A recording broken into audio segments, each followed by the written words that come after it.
Rappelez-vous, en 2022, les stocks ont été vidés. Finalement, ce bois compressé n'a pas manqué dans les poêles des particuliers, mais la filière a tiré plusieurs enseignements de ces mouvements de panique. Franck Grasso et Laure Pechkéchian.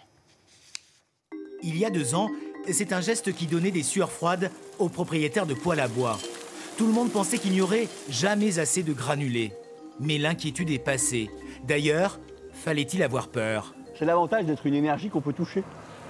Et vous n'allez pas toucher du gaz, vous n'allez pas toucher de l'électricité, voilà, vous n'allez pas toucher du fioul. Ce qui s'est passé en 2022, c'est un dérèglement. Car à un moment donné, une demande qui a été brutale et d'un coup. À un moment donné, l'outil industriel ne peut pas suivre. Et d'ailleurs, il n'y a pas eu de rupture. Moi, ce que je disais aux consommateurs, on produit tous les jours. Il n'y a pas d'inquiétude à avoir.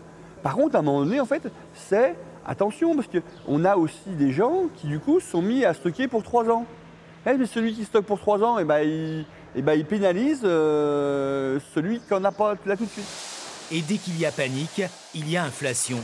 Aujourd'hui, les prix sont rentrés dans l'ordre. Mais la crise a laissé des traces, des doutes. Des élus sont régulièrement invités chez les fabricants de granulés pour expliquer que la filière peut absorber une progression de la consommation.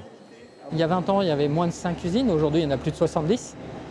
Il y a 15 ans, on consommait 200 000 tonnes de granulés. Aujourd'hui, on est à 2,2 millions de tonnes de granulés. Et on a toujours assuré plus de 85% de livraison de produits chez des particuliers qui étaient produits dans les territoires, en France.